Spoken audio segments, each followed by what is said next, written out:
નમસ્કાર દોસ્તો, સુપરફાસ્ટ તાજા સમાચારમાં તમારું સ્વાગત છે। દેશ, દુનિયા અને ગુજરાતના તાજા, મોટા અને સૌથી મહત્વપૂર્ણ સમાચાર જાણીએ તે પહેલા તમે ચેનલમાં નવા હોય તો ચેનલને જરૂરથી સબસ્ક્રાઇબ કરીને વિડીયોને લાઇક કરી દેજો।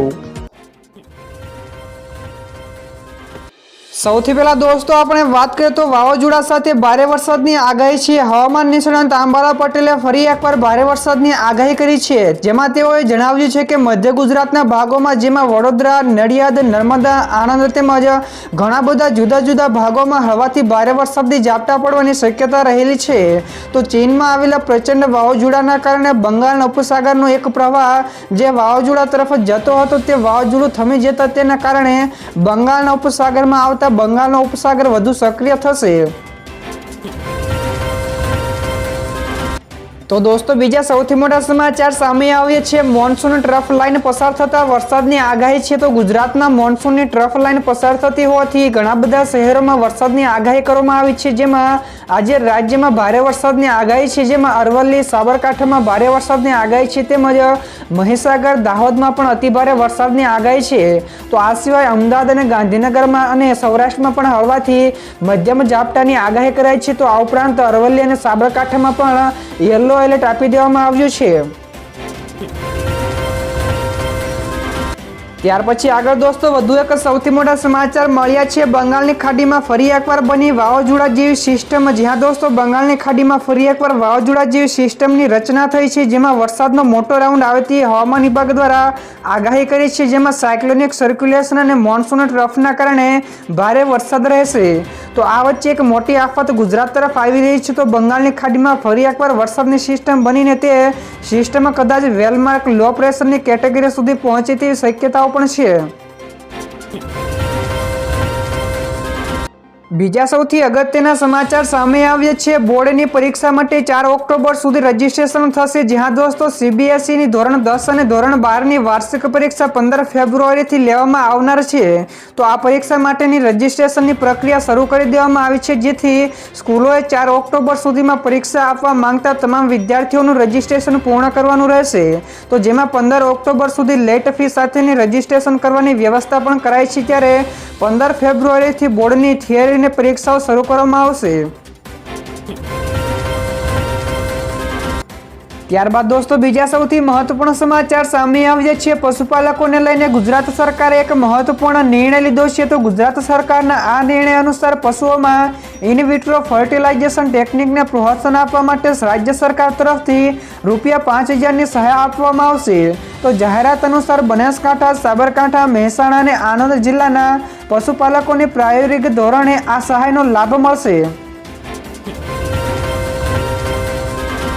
તો દોસ્તો ફટાફટ આગળના બીજા સમાચાર વિશે વાત કરવામાં આવે તો ધાર્મિક યાત્રા કરનારાઓ માટે સારા સમાચાર મળ્યા છે। તો નાણાપ્રધાન નિર્મલા સીતારામનની આગેવાની હેઠળના જીએસટી કાઉન્સિલની ગઈકાલે બેઠકમાં ધાર્મિક તીર્થયાત્રા કરનારાઓને સારા સમાચાર આપ્યા છે।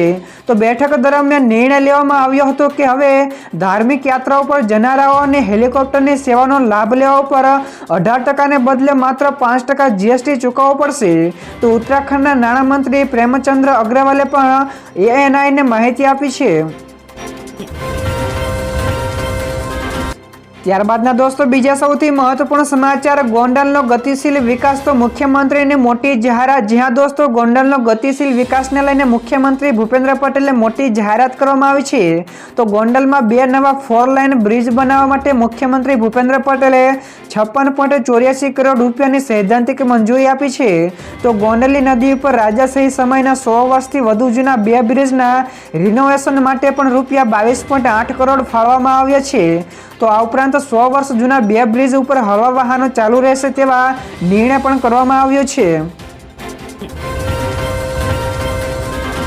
ત્યારબાદના દોસ્તો બીજા સૌથી અગત્યના સમાચાર સામે આવ્યા છે। ગઈકાલે સાંજથી જ મધ્ય ગુજરાતમાં ભારે વરસાદ વરસી રહ્યો છે, જેમાં છોટાઉદેપુરમાં પણ ભારે ગાજવીજ સાથે ધોધમાર વરસાદ વરસ્યો છે। તો ચોમાસા તેના અંતિમ ચરણમાં સમયે રાજ્યમાં મેઘરાજા થોડા દિવસ બાદ ફરી એકવાર મધ્ય ગુજરાતને ધમરોળી રહ્યા છે અને ગાજવીજ સાથે ભારે વરસાદ પણ શરૂ થયો છે। તો ફરી એકવાર વરસાદની શરૂઆત થતાં મકાઈ, અડદ, તુવેર, કાળી ડાંગર, શાકભાજીના પાકોને વ્યાપક પ્રમાણમાં નુકસાન પણ થાય તેવી ભીતિ સેવાઈ રહી છે। તો મધ્ય અને દક્ષિણ ગુજરાતના જિલ્લાઓમાં પણ આજે એલર્ટ આપી દેવામાં આવ્યું છે। ત્યારબાદ દોસ્તો ઝડપથી આગળના બીજા સમાચારની વાત કરવામાં આવે તો મોદી સરકારે કેન્સરની દવાઓના ભાવ ઘટાડ્યા છે. જ્યાં દોસ્તો કેન્દ્રએ નાણામંત્રી નિર્મલા સીતારમણની અધ્યક્ષતામાં મળેલી જીએસટી કાઉન્સિલની બેઠકમાં મોટો નિર્ણય લેવામાં આવ્યો છે. તો કાઉન્સિલે કેન્સરની દવાઓ પરના જીએસટીમાં પણ ઘટાડો કર્યો છે. તો હવે કેન્સરની દવાઓ પર 12% બદલે માત્ર 5% જ જીએસટી લાગશે. તો જીએસટીમાં ઘટાડાથી કેન્સરની દવાઓમાં ભાવમાં પણ નોંધપાત્ર ઘટાડો થવાનો છે.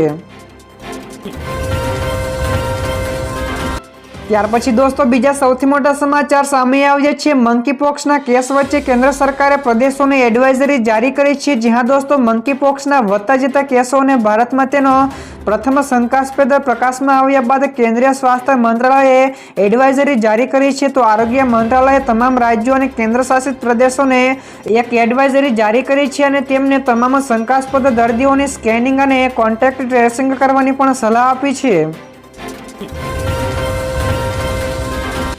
તો દોસ્તો ત્યારબાદના બીજા સૌથી મોટા સમાચાર સામે આવ્યા છે. આ વર્ષે ક્વાડ મીટિંગ ભારતના બદલે અમેરિકામાં યોજાશે. જ્યાં દોસ્તો આ વર્ષે ક્વાડની મીટિંગ ભારતમાં નહીં યોજાય. તો ક્વાડ સમિટની યજમાની કરવાનો વારો ભારતે અમેરિકાને આપ્યો છે. તો મીડિયા રિપોર્ટ્સ અનુસાર ભારત હવે 2025માં ક્વાડની યજમાની કરશે.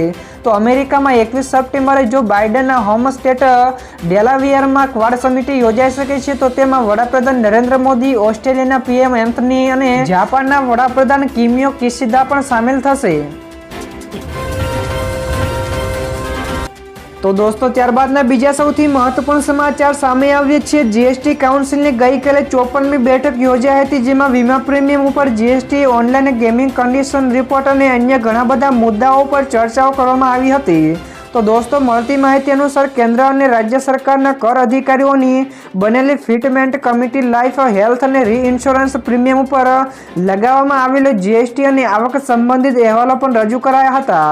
તો આ દરમિયાન સ્વાસ્થ્ય વીમા ઉપર પણ ટેક્સ 18%થી ઘટાડવામાં આવ્યો હતો. ત્યાર પછી દોસ્તો બીજા સૌથી મોટા સમાચાર સામે આવ્યા છે. પાકિસ્તાનમાં હાઈ એલર્ટ. તો બાંગ્લાદેશ જેવો વિરોધ પ્રદર્શન શરૂ થયો છે. જ્યાં દોસ્તો પાકિસ્તાનમાં પણ બાંગ્લાદેશ જેવો વિરોધ પ્રદર્શન શરૂ થઈ ગયો છે. તો પૂર્વ પીએમ ઇમરાન ખાનની મુક્તિને લઈને મોટા પાયે વિરોધ પ્રદર્શન થઈ રહ્યો છે. જેના કારણે પાકિસ્તાનમાં અત્યારે હાઈ એલર્ટ ઉપર છે.